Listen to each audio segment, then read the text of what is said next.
Excuse me. Hey, what's up, everyone? It's Matt from Diazable here with another album review. And today we're checking out the one and only Big Cheese out from Leeds, West Yorkshire, England. Now, a little bit about Big Cheese is, first off, thank you, Omar, for the recommendation. They are a hardcore punk band that plays a lot of, let's just say they play a good homage and tribute style to New York style hardcore from like the late 80s. If you're into like Madball and like Sick of It All in that sense, you're gonna get a lot of those vibes in terms of New York hardcore style with this band. And so we're gonna check out their debut and at the current moment only album, because from what I heard, either they're inactive or possibly they broke up, not too sure. But yeah, Big Cheese Punishment Park review. Yeah. Track one, we have here Pennine Scrubs. Pennine Scrubs. My English is terrible, obviously. But the drums sound really funky and washed out on this track. They're a little bit hard to hear, but once the song like kind of kicks in, it really like explodes into your ears in terms of like sonic sounds and like just full bitiness and for the drums. The bass guitar is very chuggy. The production is has a very unique sound to it. Sounds like it was recorded in a basement. Like has a very echoey sound to it. Sounds like it sounds like a 4-year-old man started a hardcore band with the vocals and everything. Just sounds like old guys, but I think that's where that New York hardcore style influence comes in. Guitar riffs are very catchy, and the mid-song tempo change up, very clean, very nice, and like an old school. As I was listening to it, it felt like an old school thrashy skate punk vibe. But then I learned that Big Cheese is very influenced by New York hardcore.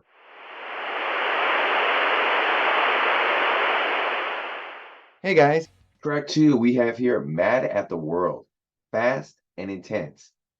Kind of like Slayer and like 90s sounding guitar riffs, very aggressive riffs, slow and chunky breakdown in this song.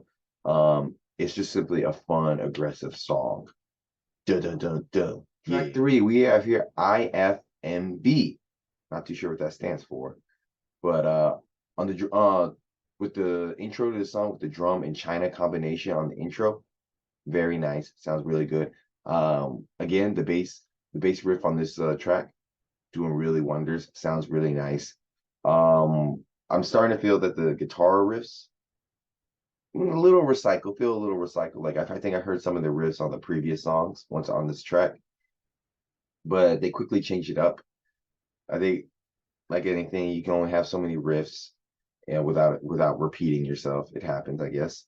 The bass, I'd say so far in these first three tracks, is getting a lot of spotlight, which, I think a lot of times bass doesn't get that much spotlight, so it's good.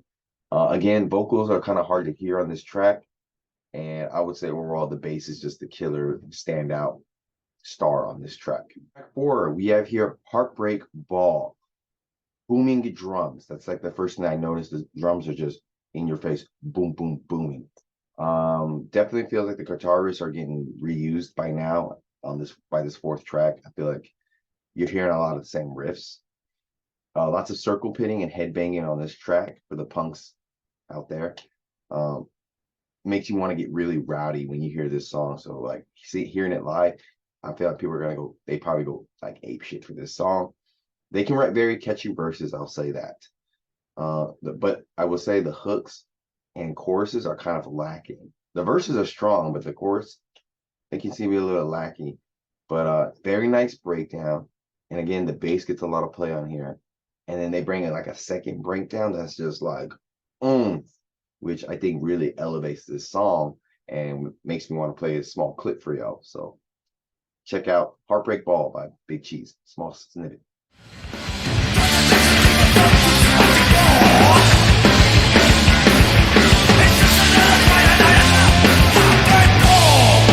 Never be a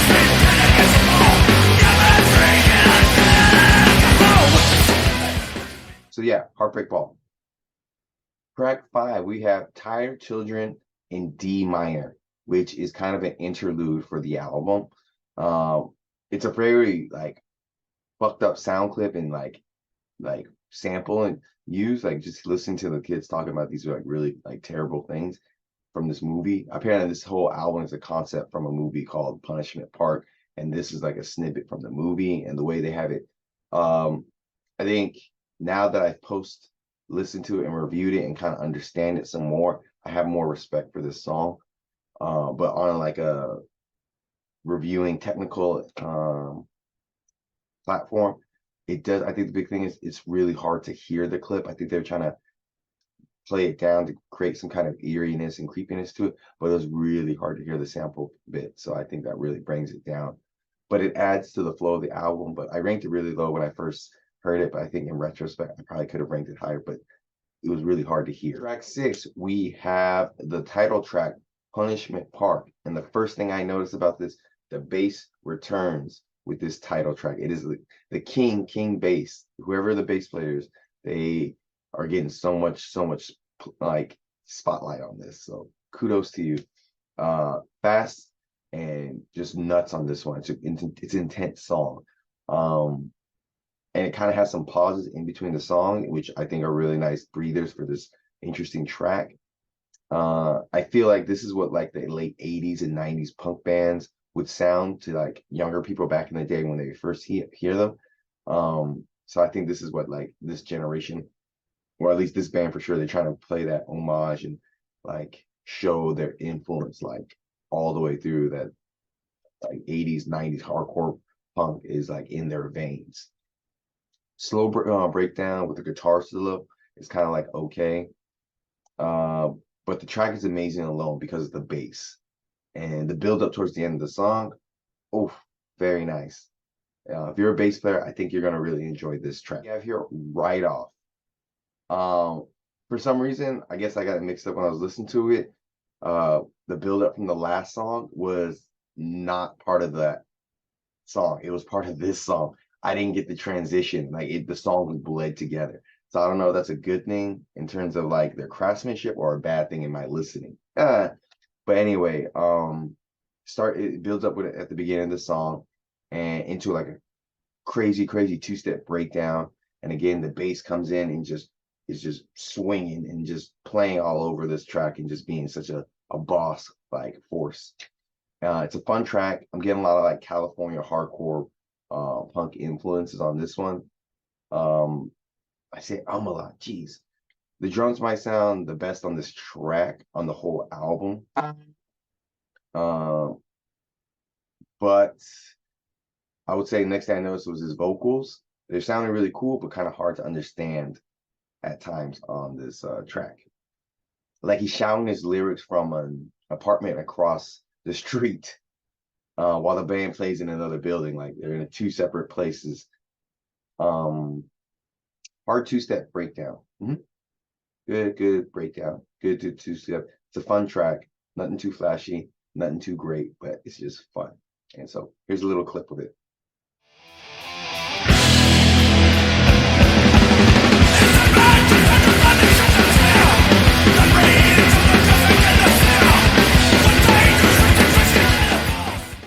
He sounds so far away, right? Track 8 here, we have Tower to the Sun. I love the opening riff to this song. China crashes are very, very nice.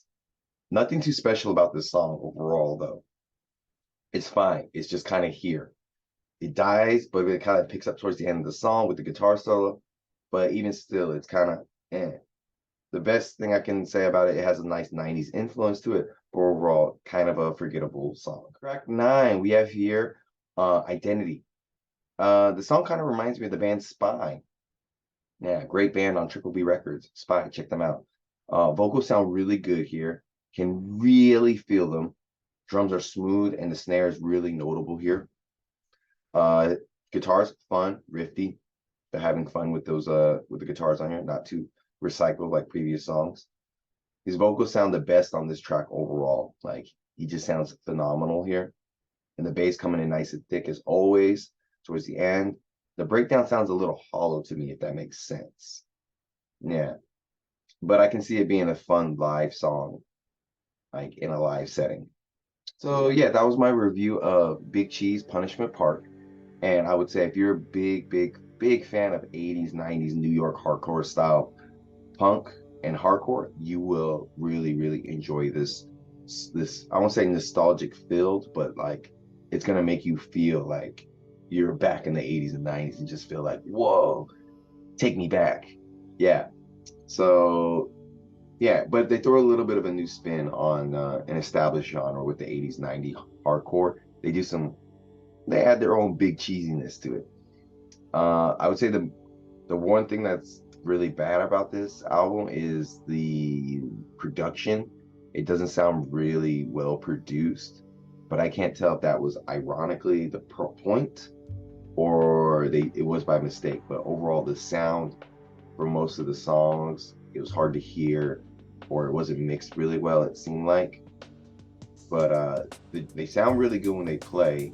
Vocalist feel like he could probably be sounding a lot better if he was more like mixed louder into the mix or less echoey, I guess. But maybe that's part of the appeal of Big Cheese. Yeah, guitar, drums, everyone, they played really well together.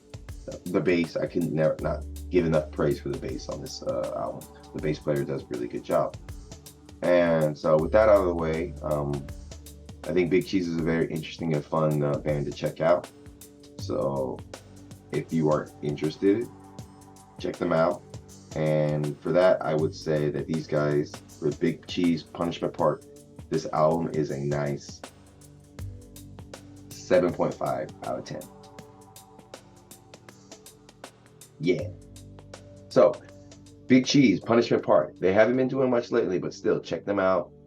Links down below. And if I think correctly, currently the guitarist from this band is filling in for Turnstile. So lo and behold, if you're a Turnstile fan, you definitely need to check out Big Cheese. Yeah. So till next time, guys.